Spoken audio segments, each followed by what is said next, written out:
Hello and welcome to the NGS Webinar Series hosted by the Next Generation Sequencing Competence Network.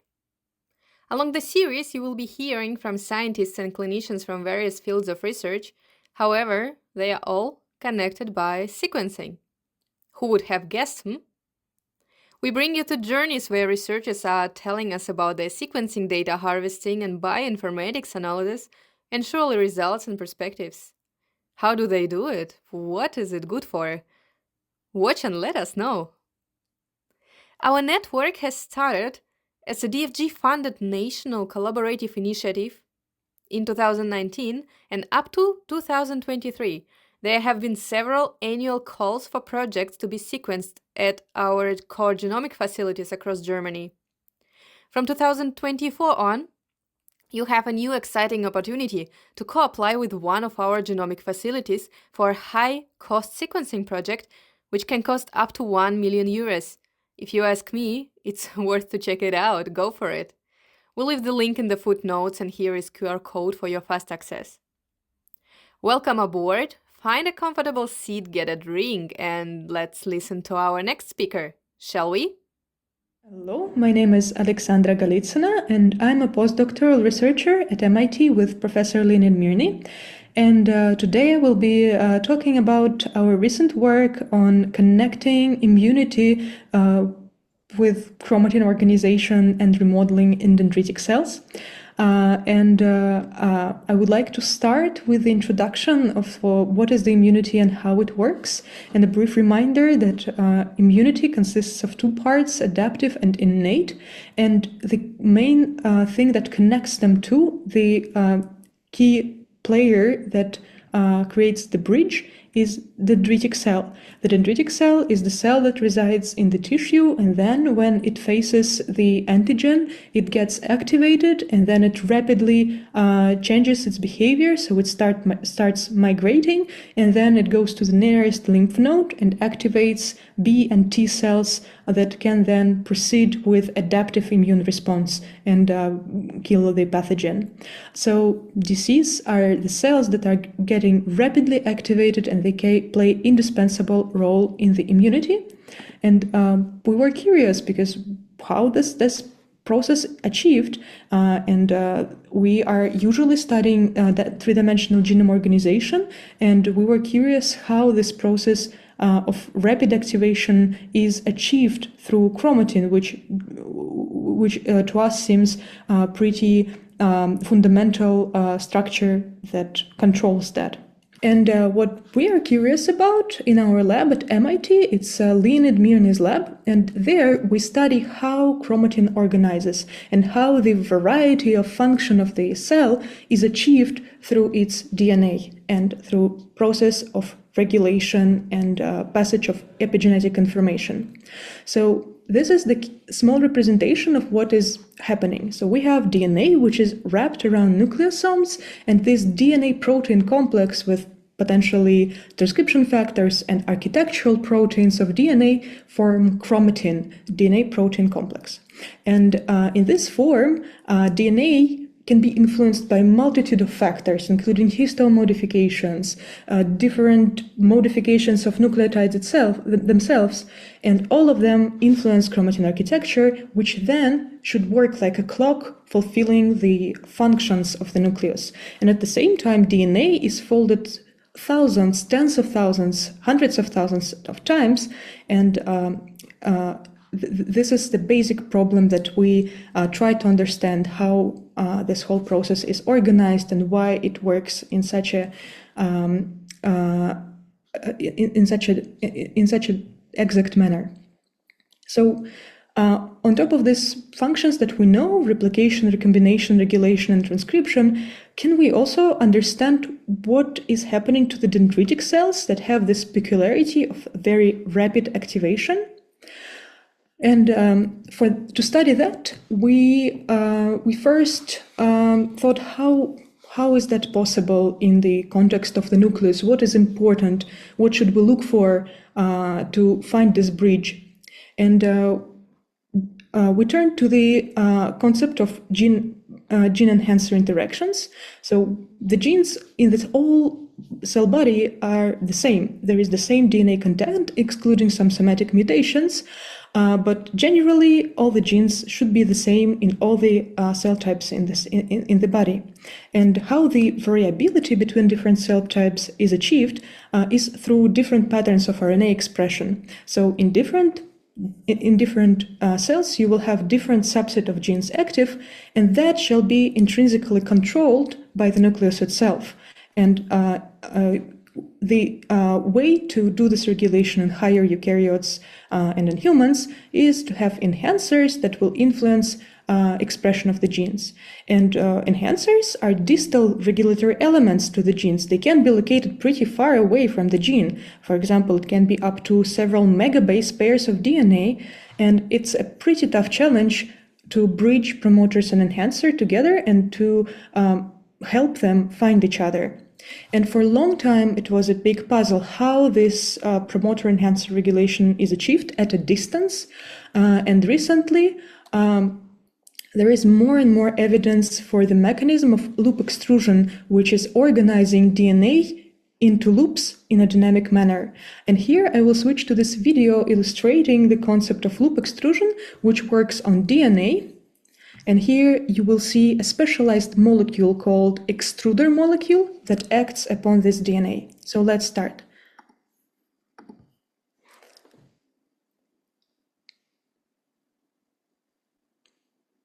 And yeah, here you will see chromatin fiber. And then on this chromatin fiber, the loop extruding factor or extruder molecule attach and start progressively extrude the loop. You see that DNA inside of the loop is increasing in size, and this molecule of extruder travels across DNA. And by the way, this molecule is usually cohesin, so it's a protein complex that consists of multiple subunits, but generally they look like a ring that might be wrapped around DNA. Of course, these molecules can dissociate, and you noticed that they also stall at other proteins bound on DNA, so they actually have barriers and that can stall the loop. They also can be barriers to each other, so that like two loops like you see right now can be stuck. And this is a fascinating process of how cohesin molecule creates dynamic loops of DNA. And now you can imagine that if there is promoter and enhancer, then cohesin will be bringing them two into proximity as well. And recently, there is more and more evidence that this process actually happens in vitro and in vivo. And this is a beautiful example from Sis Decker's lab, where they managed in 2018 for the first time to see how extruders work in vitro. And this is a beautiful experiment where DNA is connected to the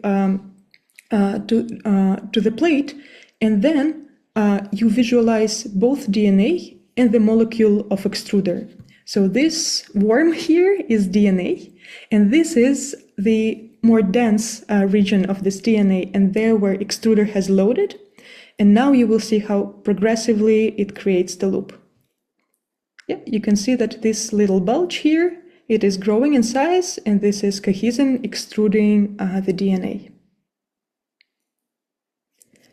So this small thing here will be a loop. And yeah, for example, if enhancer would be located at that side of DNA and promoter on another side, this process would bring them into close proximity. So key players of loop extrusion include, first of all, an extruder, which is cohesin, and it contains several proteins, SMC1, 3, RED21, and there are other subunits. There is a boundary element at which cohesin can stall. It is CTCF. And for us, the question was, okay, so now we have these dendritic cells. We know that they perform very unusual and very interesting function. So what if we remove one of these key players of the process that loops DNA in the nucleus? And the results were performed in the lab of Boris Razis at NYU. And they did two variations of deletion of SMC3 subunit of cohesin from dendritic cells. And they did one in vitro version of this experiment where they take the cell line that emulates dendritic cells development and they try to deplete SMC3 there. But also they create a very beautiful system where you can do that in vitro, in vivo, where actually mice develop normally with SMC3 in their cells. And when the stem cell decides to differentiate into the dendritic cells, at some step of the differentiation process, it will induce the deletion of the SMC3 from its genome through Crea-Lox system. And it will result in lineage-specific deletion of SMC3. So all the cells of the mouse would be normal, and only dendritic cells will be lacking SMC3. And our colleagues from NYU figured out that these mice have actually serious problems. And if you take normal mice and if you try inject them with the tumor, and then you try to see how fast the mice upon therapy can reduce these tumors. So normally it will be the process like that, where the tumor was very large in the beginning, and then it shrinks down because immune system works and it kills the tumor cells. But without extrusion, this process doesn't happen at the same pace, and you can see that the shrinkage is not as drastic, and in the end, the mice can get rid of these tumors. And this was the first one of the big hints that SMC3 is very important for activation of dendritic cells. And to study that further, we figured out that there are not only less immune response in general, there are fewer CDCs, there is less of their response, and the immune function is generally weaker as a consequence of these two factors. So what happens in normal immune response? In this example, let's take cell line and let's try to induce the dendritic cells with some factor which emulates the viral infection. And what changes upon this treatment? So it turns out that many genes will be activated in this process. Of course, they will be induced in response to the viral antigen. And cells will start changing morphology. They will also become more movable, so they will start moving. But if we remove SMC3, all of these effects are not happening anymore. So activation is impaired, and cells fail to respond to the antigen. How this is achieved can be measured, and our colleagues did RNA-seq on all the conditions, and that allowed us to plot these fascinating graphs where you can see the normal change of the gene expression, so fold change of genes in stimulation versus unstimulated cells. And yeah, genes can change very different in a very broad range. Some of them are getting repressed, some of them are getting strongly activated. And in SMC3 knockout, the same response is happening to some extent, but there is a large fraction of genes that just do not reach the level of activation that is supposed to be reached. And if we try to separate these two categories of genes, those that were successfully activated, regardless of cohesin, and those that were supposed to get activated but failed to do so without cohesin, we can now try to compare these cohorts of genes and try to figure out what was so special about them and why they turn out to be sensitive or insensitive to cohesin. And first of all, we looked at the identity of these genes on average, and it turns out that the genes that were SMC3 dependent, they are frequently regulated by polycomb. Polycomb is the mechanism of repression, and it looks like these genes were primed to be expressed, but they were repressed by polycomb, and there was enrichment of K27 trimethylation mark. And then upon induction, this histone mark can be fast removed from the genes, and that can help the genes to get activated. So looks like cohesin is needed to help this de-repression by polycomb. And that was the first fascinating feature of these genes that are SMC3 dependent. And the second was that it turns out that those genes are generally farther from their enhancers. So if we try for each gene to find the nearest enhancer that will be also a candidate to regulate this gene, then we will see that the genes that are SMC3 dependent, they will be further from that enhancers, which makes sense because SMC3 is a looping factor and it helps to communicate promoters with enhancers.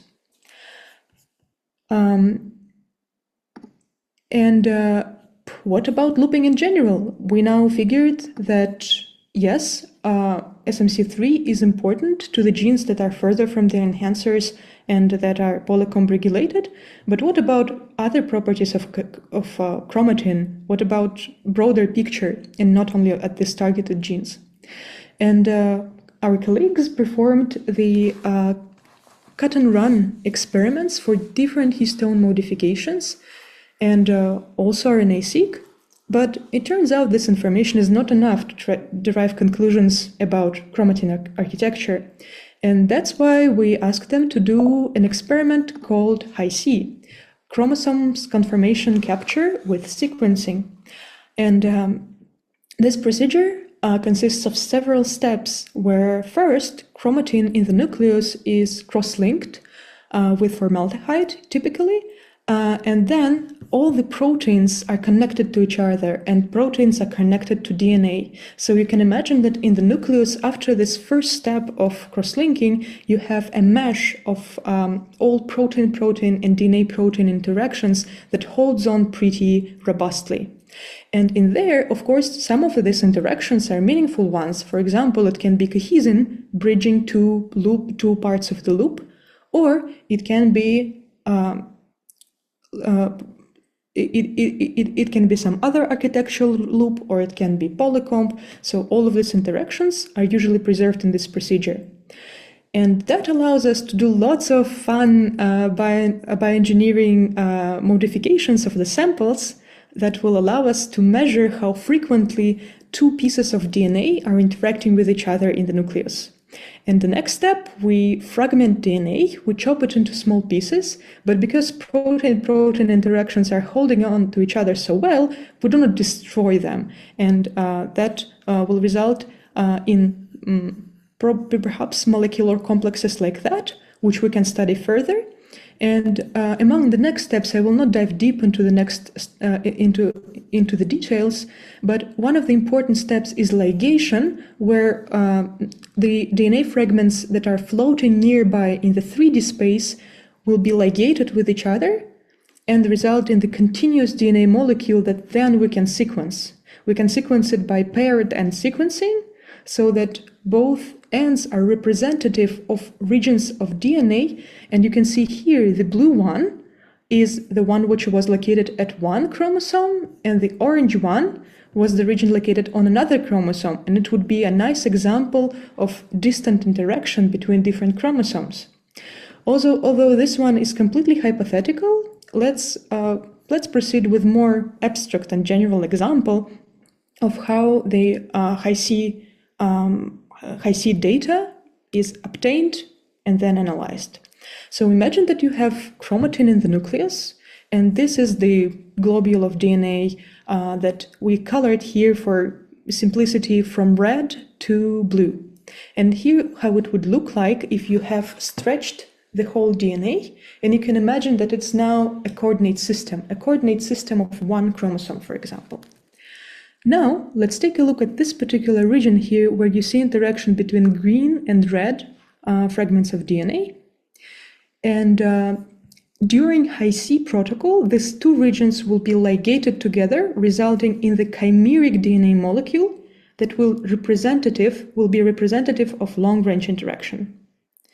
And If we now look at this paired end sequencing, the reads would look like this. So basically, one forward DNA strand will be coming from the certain region of DNA, and another will be coming from the position which was in contact with it in the 3D space. So you can see it here. And if we try now to plot this on two-dimensional coordinate system of our chromosome, this would be the first position, this would be the second one, and we plot the projection lines, and at the intersection of them, we can put now a big dot, which will be, we observed one interaction between these two regions. And after calculating contributions of single reads like that, this is like one of them, and we can add them one by one, more and more interactions. And this is an example of the whole field of interactions that we can count in Hi-C procedure. So after billions of contacts that we obtain in the regular paired end sequencing, we can come to the map like this, which in the end, if we show the number of reads per pixel of this map as the color, will result in this beautiful Hi-C map, where you can see coordinate system of the whole genome. This is an example for mouse. And then you can see how frequently each region of the genome is interacting with any other one. And let's try to look into that map more. So what can we see here? So we can now travel through this map, and we can take a look at different types of interactions that we see here. So first of all, what you can see is that each chromosome has its own territory. So chromosomes prefer to interact within themselves and not between chromosomes. And that's the first characteristic feature. Then if we try to zoom into the map, let's take, for example, chromosome 2. Another important feature will be presence of very bright diagonal on this Hi-C map, which represents self-interactions of DNA. So if two regions are very close by in the genomic coordinates, they will be also more frequently interacting in 3D space. Another interesting feature here is this grid of interactions, which we call compartments. So you can see it like checkerboard. And this represents very far range interactions of chromatin, because you can see that the beginning of chromosome can interact with all the other regions up until the end of chromosome in a highly specific manner. Then if we try to zoom in, we will see the details of these blocks of interactions more and more. And on the diagonal, we will see something like that. So there will be squares of interactions, meaning that regions within this square are interacting more frequently than with outsides. We can see squares, we can see stripes and dots of interactions. And it's very fun usually to look at these maps, because you can see so many features. And if you add annotation of genes on top of that, you can actually see lots of regulation and lots of fun stories that you can derive from this map. For example, what genes are currently active, likely to be active, and where their potential enhancers can be located. So things like that can be derived from Hi-C maps, and it's genuinely very informative data. So when we try to assess what's happening in Hi-C maps in SMC3 knockouts, we can usually look at that with just visual analysis, right? So we can take Hi-C maps. So this is the same Hi-C map that I was showing to you before, but it's very much zoomed in, and the map is flipped so that you see the main diagonal here at the bottom. And then this is a single map, and this is another map for comparison. And by this visual analysis, we can look at the dendritic cells that are wild type and dendritic cells that are SMC3 knockouts. And we can just trace what are the key changes. And it turns out that many features of Hi-C maps that I was showing to you, they are either disappearing, like in this case, or completely, or just diminishing.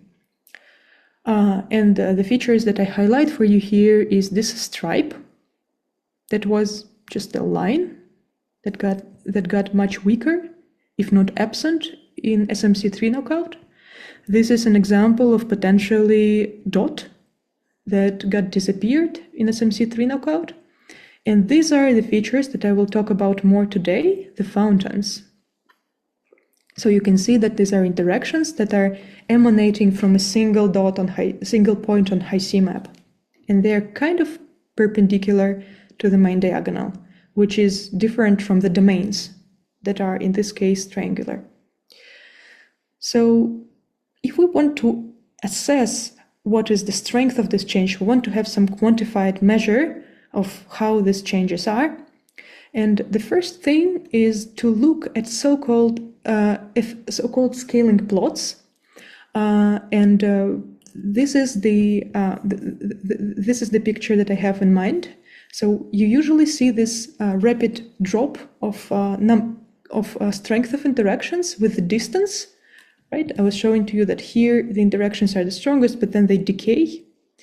And this can be actually visualized nicely with the scaling plots. And there you will see this decay. If you plot it in double logarithmic coordinates, it will be linear, which is usually very interesting and easy to interpret. And in wild-type cells, you will see that actually in the scaling plot, this line is not straight, but it's a little bit bulging upwards. So you can see that there is a little hump here, which means that we have more interactions at certain large distances. And how do we interpret that? Well, if we look at the cohesin function, cohesin creates loops, right? If there is no cohesin, there will be no cohesin-mediated loops, and there will be just DNA flopping around. But if we have cohesin, that will be creating these progressive loops, and these loops will have characteristic size. So, for example, we know that cohesin on average runs around 100 kb, so average size of this loop would be around that scale. And that's why interactions at these distances will be also increased. And that is exactly what we see here at the scaling plots, because at the distances from several hundreds of kilobase pairs, we will see this enrichment of interactions, and we can actually measure that. But then this enrichment will be gone and significantly diminished in SMC3 knockout, which means that indeed we have less looping.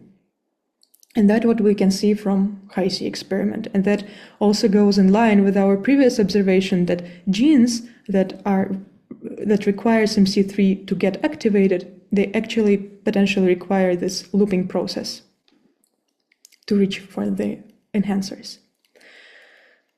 This is fun. So we know that the loops are changing in general between SMC3 knockouts and wild types. What are other features and how do we quantify them? Well, looking for other patterns is more tricky. And in particular, with the fountains, there is no conventional and easy way to find them. And that's why I asked my ex-student to create a method for searching the features in Hi-C data. And it is a very nice story where actually he proposed to just an approach which will not require preliminary information about patterns present in Hi-C, so you do not need to sit and meticulously mark all the fountains in the chromatin. So you can just try to create a neural network which will be learning from the patterns present in Hi-C map themselves, and then based on the diminished space, it will be reconstructing the Hi-C maps.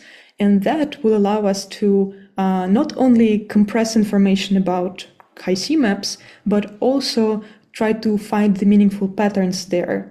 Because if, for example, some region like that contains fountain, like for example, fountain like that, it potentially can be encoded in the latent space of this neural network. In this case, it's autoencoder. And This information can be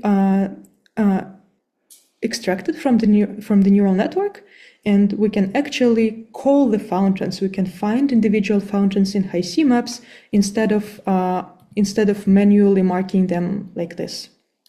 So once we found the positions of fountains with this method, and if you're curious, you can look into the preprint on that,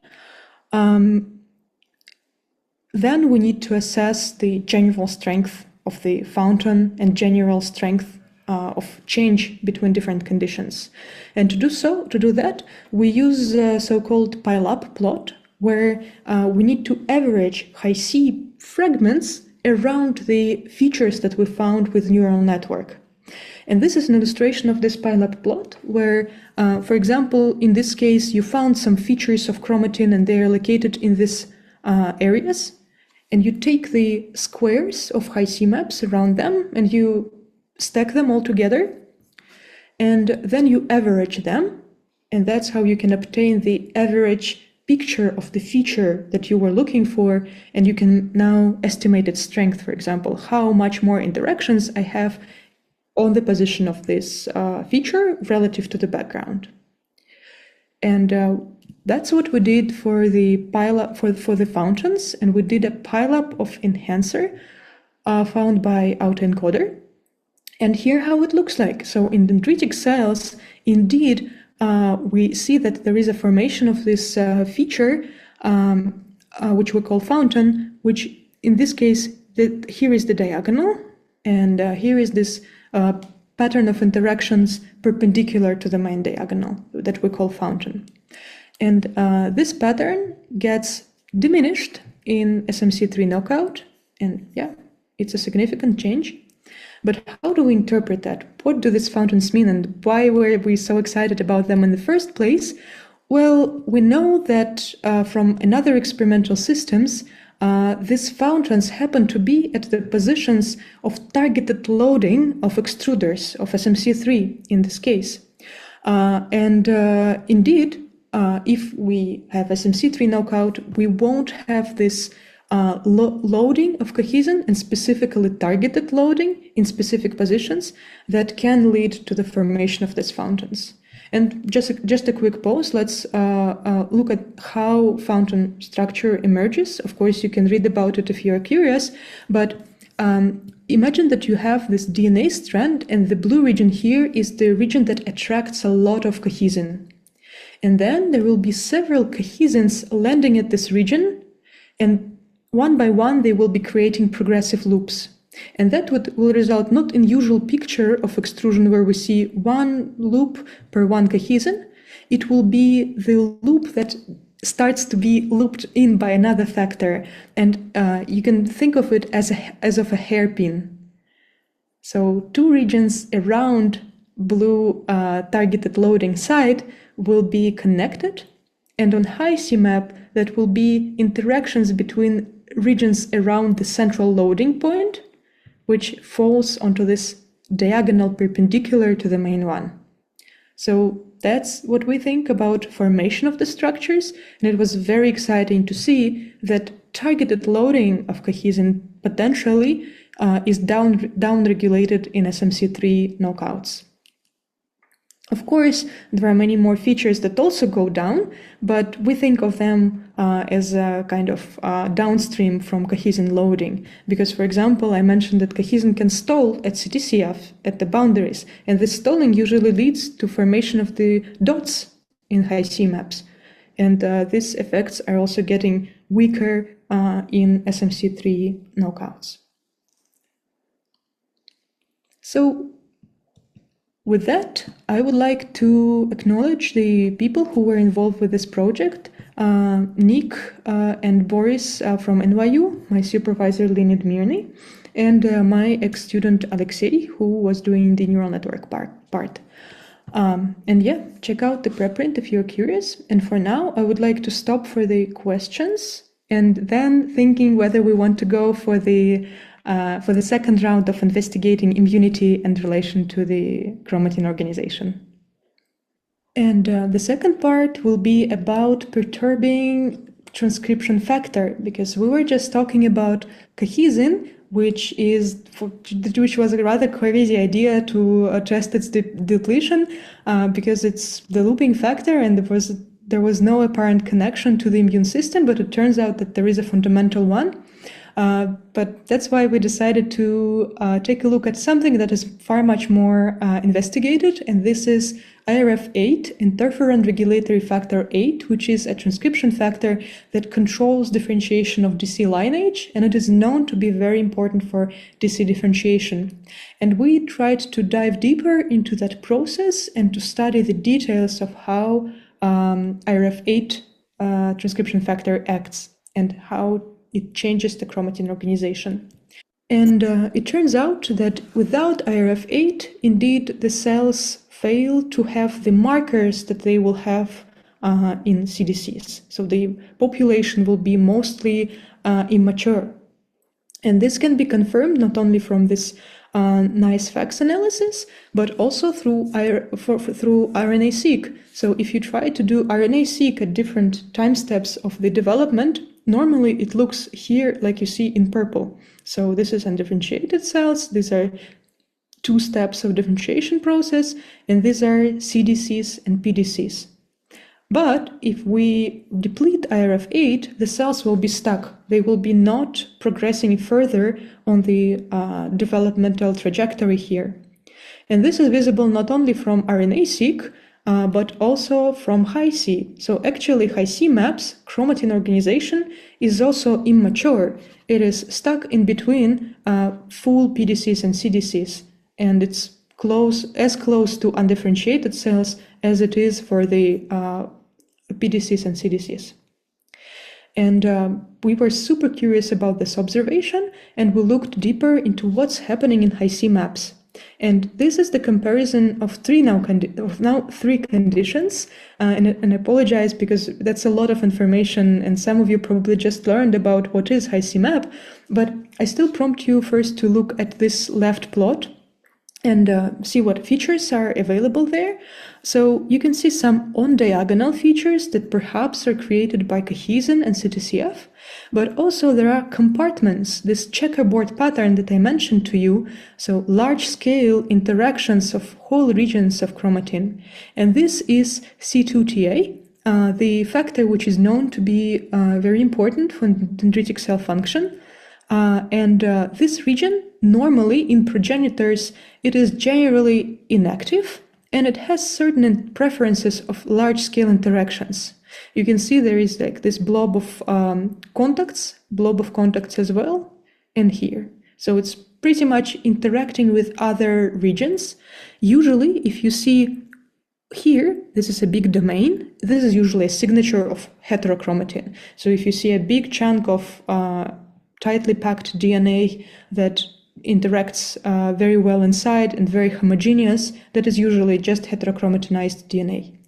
And C2TA interacts with this heterochromatin region pretty strongly, and you can judge that by presence of interactions in this rectangle here. The same with this big domain. Also, C2TA interacts with it pretty strongly. And what we expect in CDCs, there, let's jump to the rightmost plot here. In here, you can see that these interactions are cleaned. And now C2TA doesn't interact with the same regions anymore, and it has much more delicate pattern of interactions here. So what's going on? It was a global reorganization of C2TA locus. So it had one certain preferences of interactions, and now it has completely other. And this is also concomitant with its activation and possibility to activate even more upon activation of CDCs. And in IRF8, now we look into the center, there is absence of this cleaning of the interactions. The interactions are still at the same level as they are for progenitors. And in this example, it's just one particular case, and we would like to study that at a broad scale, because how do we decipher these large-scale rearrangements and try to quantify them and without this manual analysis of loci? And it turns out that it's possible, and we had to develop the way of joint analysis of Hi-C maps, because you see how what the patterns that I'm analyzing here, they should be analyzed simultaneously in all conditions. And for that, we had to develop a novel approach to embed all these data sets, their large-scale organization. Here you can see individual chromosomes from different experiments. We need to embed them into the same space, into the space of universal coordinates.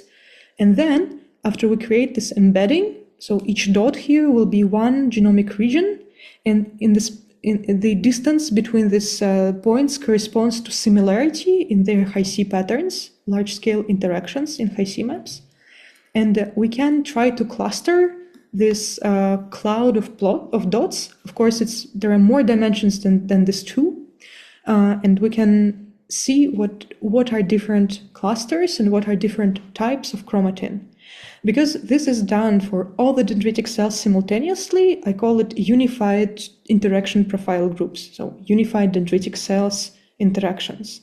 And then we can find out the types, the classes of chromatin based on this analysis. And it will be for each genomic position in each individual sample, in each individual Hi-C map, we will have a certain type of chromatin.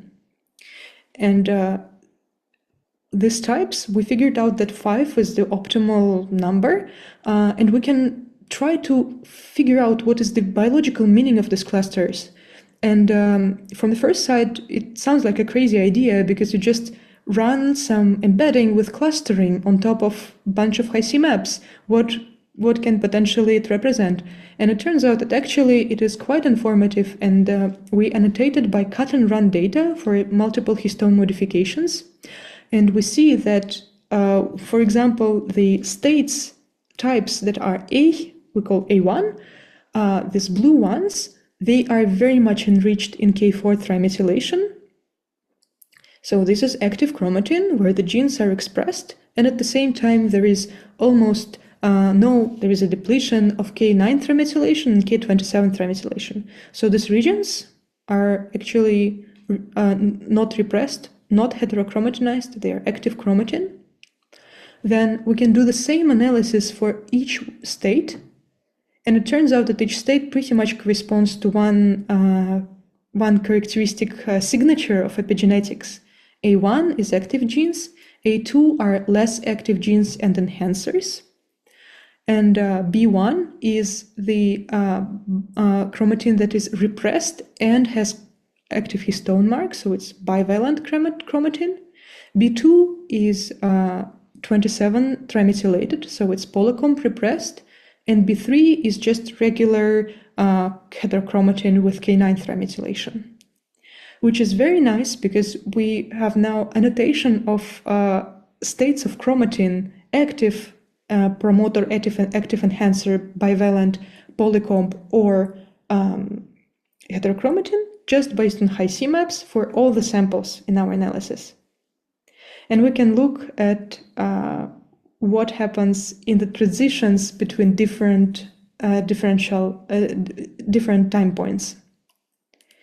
And this is an example of what happens in normal differentiation. So we have these 5 types of chromatin. And then in CDCs, upon differentiation, there will be shifts in these types.